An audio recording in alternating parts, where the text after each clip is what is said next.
make some dressed up ramen. So I hope everybody was able to get some ramen noodles. I ate a ton of these things in college, just with sometimes just the seasoning packet that's in there, and sometimes with some butter and the seasoning packet. I'm sure that y'all probably ate a bunch of them too. Marcia, I don't want to tell them about the hot pot we had our freshman year. Ooh, that gross whole thing. But anyway, there are some great ways to dress up these noodles and make them taste really, really good. So that's what we're going to do today, is dress these ramen noodles up. And if you are watching this later, either on the Facebook page or on YouTube, you can cook right along too. There's a list of ingredients that really are just what you want the ingredients to be, but you'll just need some either broth or some chicken bouillon or something of that nature, and I've got some options here which I'll talk to you about. Some kind of meat that you would like to have if you like meat in yours,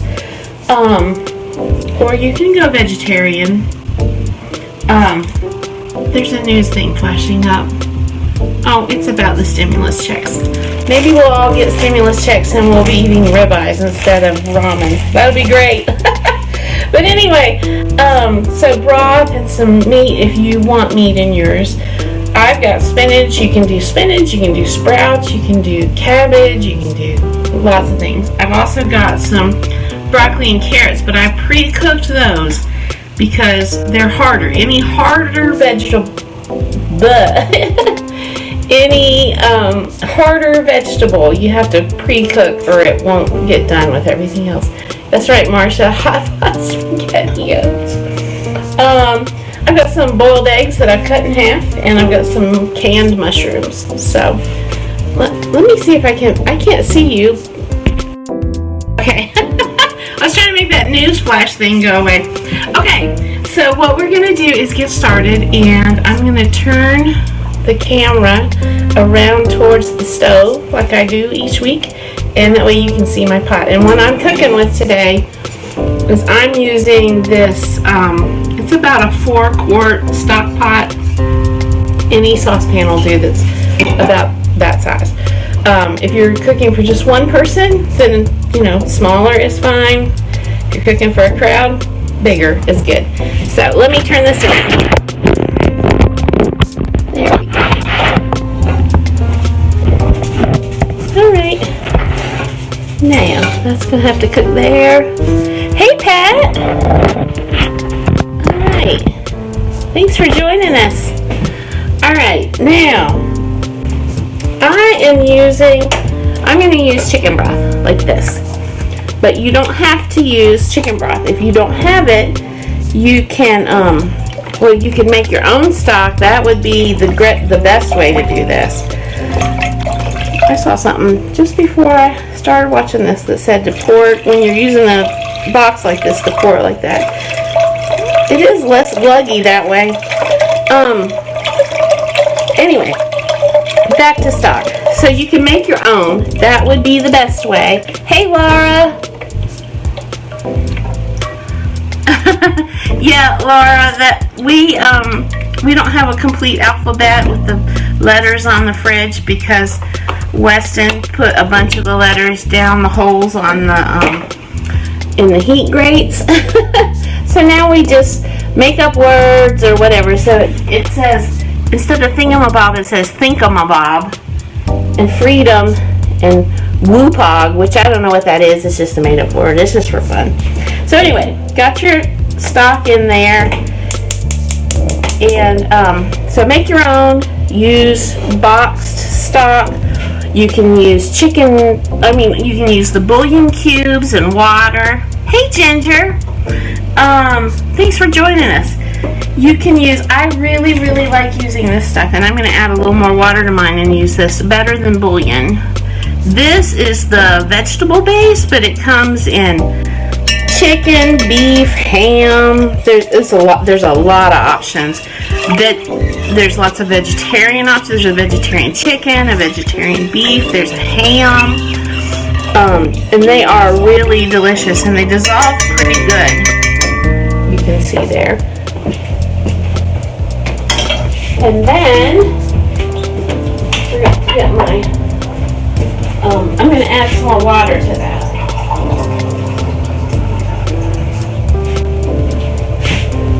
So there's some water. And however much stock or broth that you're going to add, hey Tammy, that you're going to add is just going to be however much you need for the people you're cooking for. So I'm doing 2 servings, and you'll want to have about 2 cups of broth for each serving. So that gives you some idea, but I really am just eyeballing it there.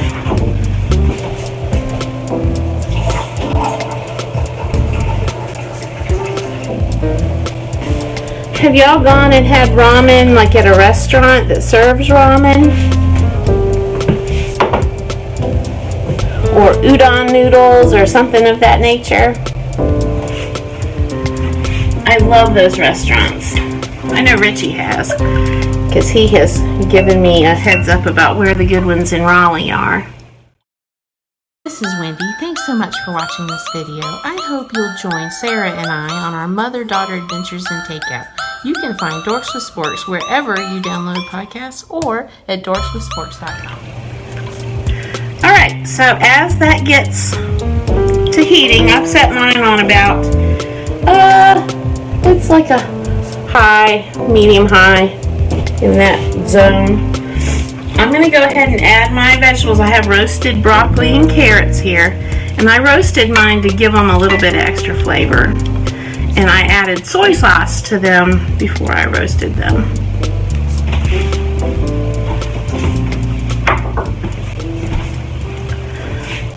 So there's that.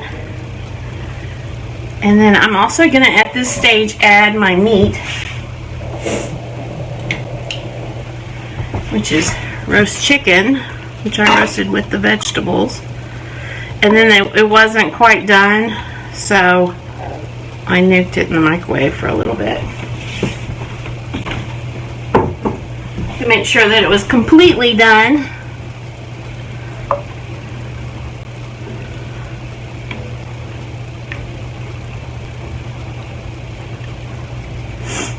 Alright. Yeah, ramen was a staple when we were in school, that's for sure. If you missed a meal, where we went to school, the dining hall wasn't open all the time, and you couldn't just go use a meal card, you know, at the on-campus Chick-fil-A. You better be there when the dining hall was open, and it wasn't open that long either. And you ate when it was time to eat, and you didn't get anything after that. So at the same time, though, that helped us build friendships and that kind of thing. So I think there's something good to be said about that. Okay, I'm also going to add to mine some minced garlic, because we love garlic around here. So that's about 1.5 teaspoons or so. And of course, fresh is probably better, but I did not have any fresh, so I've been trying to, probably like all of you, trying to avoid the grocery store as much as possible. And then I have a can of mushrooms, because again, I haven't been to the grocery store. And this is so forgiving. You can add whatever vegetables you think would be good in your ramen. You might want to look online at ramen restaurants in your area and see what they offer as an option. I know when we were in Chicago last summer, Richie picked out a really good ramen restaurant, and they had a lot of options. And my favorite was the fried egg. I got a fried egg in mine. That was delicious. Alright, this is starting to get some good temperature to it. Now I'm also going to add, it's about time that you would want to add something like spinach. I've got some fresh spinach here. If you've ever cooked fresh spinach, you'll know it cooks down to nothing. So that won't actually be that much in there once it cooks down. But it'll add some nice green to my broth.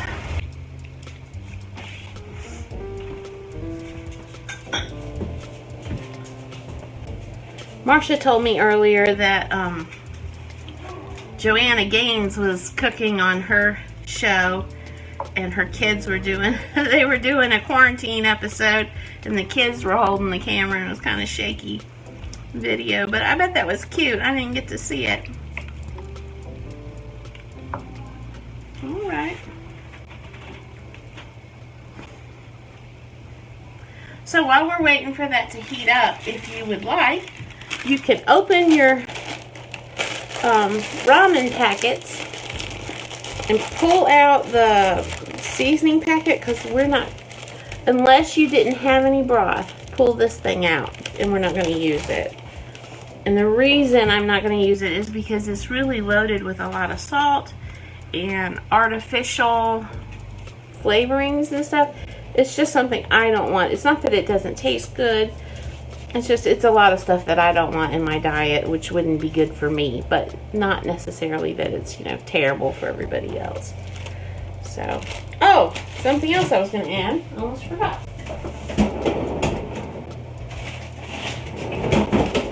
If you join me for my frozen, oh, I wish the lighting wasn't so bad there. If you join me for my frozen onions episode earlier this week, these are some of my frozen onions. I'm going to stick some of those in there too. That'll add some nice flavor. And this is how you use those frozen onions. You just dig some out and throw them in there. And they'll heat up in just no time at all. Alright.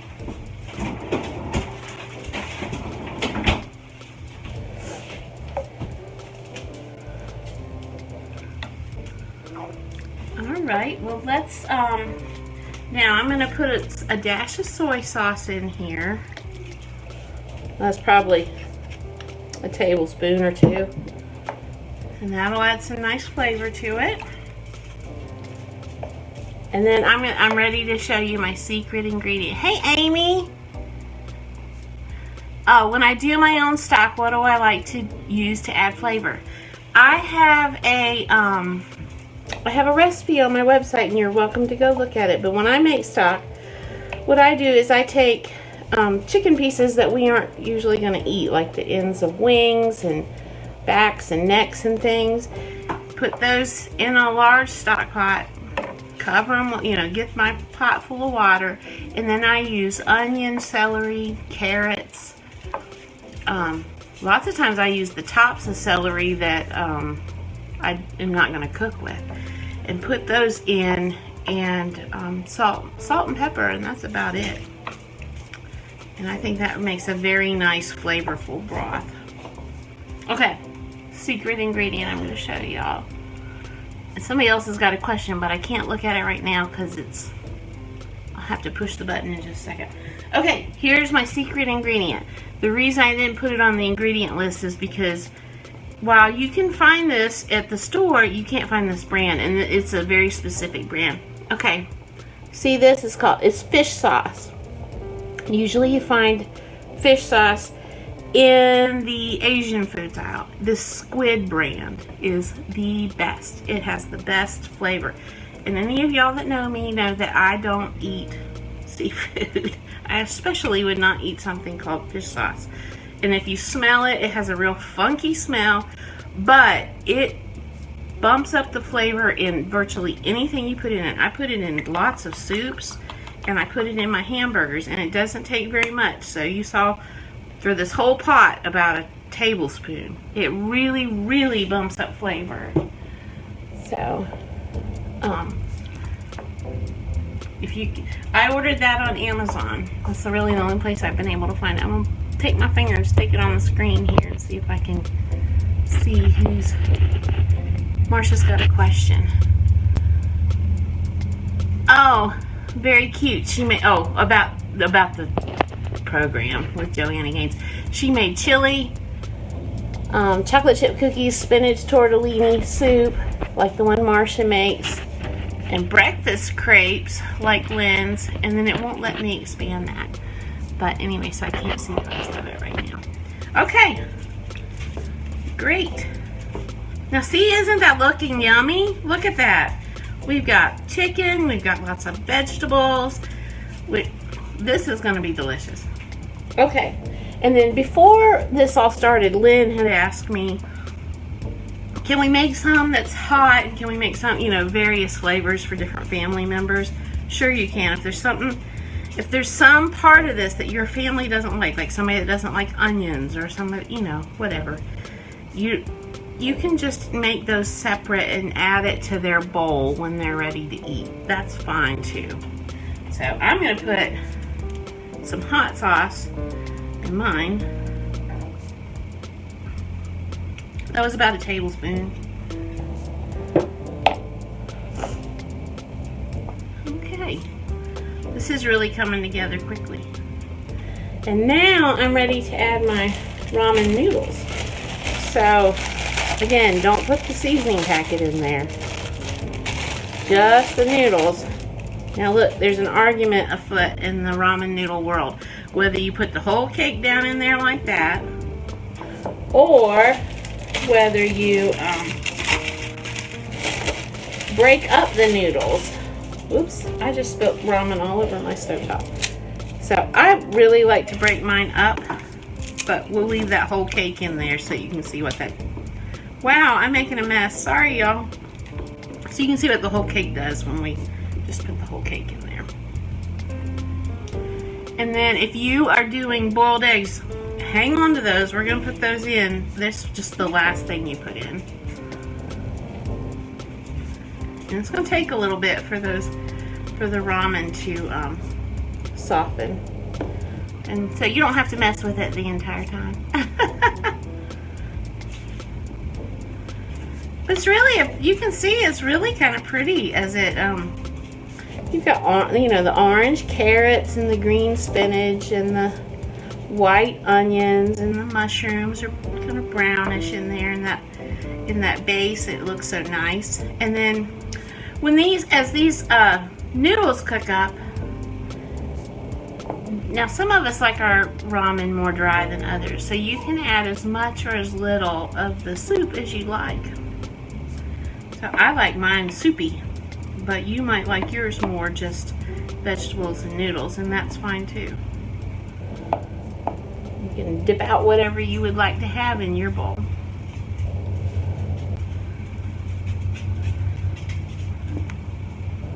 All right.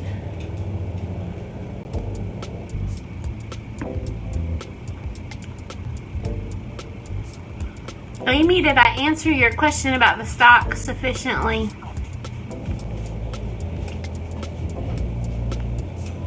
I forgot to add that I put garlic in my stock.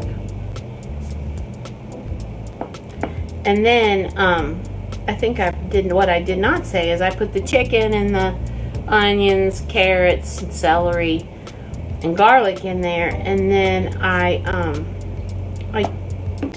scoop off, I ladle off the top the broth and leave all the others sitting down in the bottom of the pot, and that helps you to have like a more clear stock. And you don't ever want to bring it to a big rolling boil. You just want to let it simmer. Just slowly simmer. Okay. So the big block of ramen has broken up. It's starting to cook up. Alright, now, here's another important thing. Virtually everything in here is really low fat. The noodles don't have any fat. Of course, the vegetables don't have any fat. My chicken didn't have any skin or anything on it. Oh, Amy says the last time they did broth, they added a little lemongrass. That sounds really good. Ginger would be good too. Okay. So, there's virtually no fat in here. And when you are, sometimes you don't realize it, but one of the functions of fat is that it helps you get the flavor of what you're eating. So you have to add just a little fat to this. And what I'm going to add is about 2 tablespoons of butter. If you have vegetable, that might be a little more. It's just what was on the end of the stick. if you have vegetable oil or bacon grease or olive oil or really virtually any kind of fat will work. You just need something, because that's what helps wash over your taste buds to help you get the whole flavor of the whole thing. And then one thing that I think I did not add on the ingredient list is a little dash of lemon juice or lime juice. So if you have that, good. If you don't, it's not the end of the world. This is getting too crazy boiling here. Okay, so about a couple tablespoons of lemon juice. And you won't really taste that lemon juice. It just adds a nice little acidic bump. Okay, you can see that these noodles are about done. They're almost ready. So I'm going to add my boiled eggs. I've got really softly boiled eggs here. And I'm just going to put them down. Whoops, yolk fell out of that one. I'm going to gently put them down in here. And they're going to kind of float around the top. Because they're already cooked. They don't have to cook anymore. They're just going to heat up. If you jostle them around too much, they'll fall apart.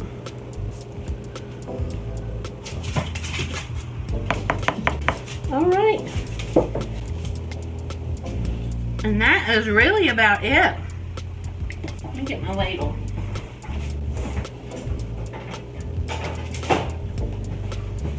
Now, if you're gonna like save this for dinner, just turn it off and put the lid on it and save it for dinner. Can you see that? Can you see what a nice thin broth that is? It's loaded with vegetables and chicken. Richie, if you need me to load you up a quart of it, I'll bring it to you. But see that? So what you can do is, if you like it to be more noodles than vegetables, just, you know, pour the broth off and put that in your bowl. If you like it to be real soupy, just scoop some up. Oh, Laura says she thinks the eggs really add a facet of gourmet to the whole thing. Yeah, it does look nice, doesn't it? Now let me tell you what they did in Chicago. We had, I think it was Chicago, or maybe it was somewhere else I had them. We had fries, like you can fry an egg and put that in an individual bowl, and it is like, leave the yolk real runny because that bumps up the flavor. And it looks really great too. Hey Vaughn, good to see you. Okay, so this is what it looks like when it's done. You're ready, and you can see that was really quick. We've been cooking. I turned this on at 3 o'clock and this is done, and I talked a whole lot. So 20 minutes, you've got some really nice ramen soup to serve your family for dinner. And here, I'm gonna turn this up where you can see me. All right, so this is what we're having for dinner too. And what can you serve with it? Because you probably don't want to just serve ramen. You don't have to go with an Asian dinner flavor. You can cross cultures. You could have like a Monte Cristo sandwich. Wouldn't that be good? A grilled ham and cheese with some ramen noodle soup. That would be fantastic. We are gonna stick with the Asian thing. I'm gonna show you what we're gonna have. Let me open my freezer.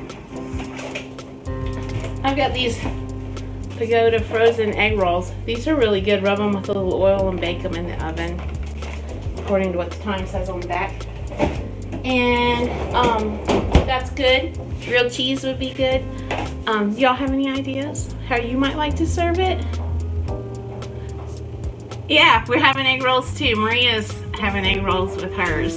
So yeah, it's fun. And then let me add on top, you know, at a Chinese restaurant or at a Chinese buffet, if you get this soup, there's often those real crunchy noodles. So I don't have a way to make crunchy noodles at home. But what I can do is I could put some croutons on top, or I have some flour tortillas in the fridge. I could cut those in strips and just fry them real lightly in the frying pan and put those on top. A crunchy thing on the top of ramen soup is just delicious. So you might try that too. So yeah, I really wouldn't think about ramen noodles as a dinner option for the family. But it's just a pasta noodle like any other pasta, and it's very shelf stable, so you know, you can get a great big box of them for $3. So it's a great option for a low cost, really delicious dinner. And then before you serve this, one other thing, before you serve this, take a taste. Make sure that the salt level is right, because soup without enough salt in it is really not good. So, and then just be careful adding your salt. Oh, Gina's having Trader Joe's spring rolls and pot stickers. Boy, I love pot stickers with hers, so that's perfect too. But anyway, add your salt. If it's table salt, be very careful. It's easy to oversalt with table salt. I usually use kosher salt because it's easy to get a good sprinkle. But if you use kosher or one of the larger grain salts, you have to give it a minute to melt because it's a bigger grain. So, okay, well, we've been on here for 30 minutes. I hope this was really, really helpful to y'all. I hope some of you will send me pictures of what you created. And please join me on my podcast, which is Dorks with Sporks. And you can find that wherever you get podcasts, or you can go to dorkswithsporks.com and listen to episodes there. We did a bonus episode the other day, so and I think you'll really enjoy that one. Sarah and I hadn't seen each other in a while because of the quarantining ourselves, so it was nice to get together and ride down the road and record an episode. Other than that, join me on my website at loavesandishes.net, and it was wonderful spending a Sunday afternoon with you. I will put up some choices about so we can vote again on what to do next week. We'll do Saturday next week because Sunday is Easter. Oh, Laura, that's so nice. She said, this is fantastic, but your dimples and voice are actually the stars of the show. Thank you. That's very, very sweet. So next week, let's think about what our options are. On Saturday, we're gonna do it on Saturday. So we could do some things that, love you too, Maria. We're gonna do some things that we could either put in the oven, like keep it in the fridge, and then you can just pop it in the oven on Sunday to cook for whoever's at your house. Or we could do a Easter breakfast dish. Hey Amy, thank you. I'm glad you came. Come next weekend and visit with us. So we could do a breakfast Easter dish, or we could do, I have a really easy, beautiful Easter cake that we could do that was, it's my mother-in-law's recipe. Is what she asked for her birthday last year, and it was her last birthday. But it was a beautiful cake. Hey Lynn. Oh, it says I have to click this to see more. It's not gonna let me do it. Okay, well, I'll have to see that afterward. But Lynn said that her kitchen became very busy suddenly, and that she thought it was nice to hear my voice. Well, thank you. Okay, so I'm going to put up on the Facebook page some choices about things that we can cook next week. You let me know what you want to do, and that's what we'll do. And thank you for joining me, and I'll see you next time. Bye-bye.